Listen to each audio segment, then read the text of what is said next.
bienvenue dans Focus Action, notre émission consacrée à l'univers des sociétés cotées. Et aujourd'hui, nous nous intéressons à VM Matériaux, qui est une société positionnée sur 3 métiers, le négoce de matériaux, l'industrie du béton et puis la menuiserie industrielle. Alors le secteur de la construction a été tout particulièrement affecté durant la crise. Comment s'en sort VM Matériaux? On voit ça tout de suite avec Philippe Audureau, président du directoire de VM Matériaux. Philippe, bonjour. Bonjour. Alors on ne va pas y aller par 4 chemins, vous avez beaucoup souffert l'année dernière.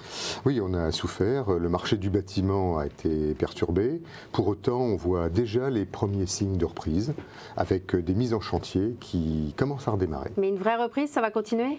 On l'espère. On a vu les demandes de permis de construire progresser dès le milieu de l'année 2010 et ça devrait se traduire effectivement par de la construction neuve en 2011. Alors, le négoce de matériaux représente aujourd'hui 70% de votre chiffre d'affaires, il me semble. Ouais.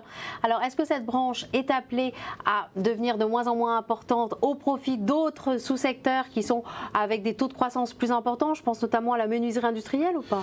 Oui et non, c'est-à-dire que menuiserie industrielle, on a des projets d'investissement, c'est une activité qui est plus sur le domaine de la rénovation, donc qui équilibre nos risques, mais pour autant, on a toujours des ambitions de développement sur nos activités de négoce matériaux qui sont des activités traditionnelles du groupe. Vous avez effectué l'année dernière une grosse opération de croissance externe, est-ce que c'était essentiel pour vous dans le domaine du béton? Alors c'est essentiel dans le domaine du béton parce que c'est des affaires qui appartenaient majoritairement à des actionnaires familiaux du groupe dont nous avons souhaité, pour des raisons de lisibilité et de stratégie, reprendre 100%. Donc effectivement, ça va nous apporter une croissance en termes de chiffre d'affaires parce que nous consoliderons cette activité en 2011. Et l'intégration se passe bien?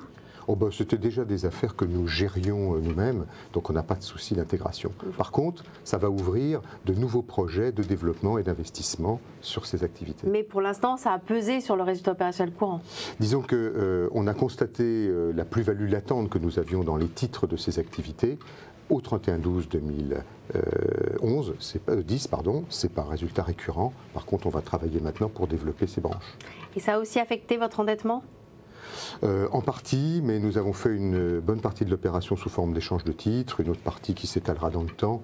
Donc ça joue peu sur notre endettement stricto sensu. Et donc en fait, l'augmentation de votre taux d'endettement, c'est plutôt dû à un changement de réglementation, oui, je crois. Exactement. Ça vient essentiellement de l'augmentation du besoin en fonds de roulement qui est lié à la loi LME qui réduit nos délais de règlement de façon très significative vis-à-vis de nos fournisseurs. Alors dernière question, et cette fois-ci elle concerne les marges. Alors est-ce que ces marges vont s'améliorer au cours des prochaines années? On espère être un peu moins contraint par le marché et puis nous avons également des perspectives de croissance liées à toute l'évolution de l'éco-construction, que ce soit dans le neuf ou que ce soit dans la rénovation. De nouveaux produits ou des acquisitions? De nouveaux produits, peut-être aussi des acquisitions, mais pour l'instant de nouveaux produits parce que le monde du bâtiment change, on a besoin d'économiser de l'énergie, on a besoin d'apporter à nos clients les matériaux adéquats.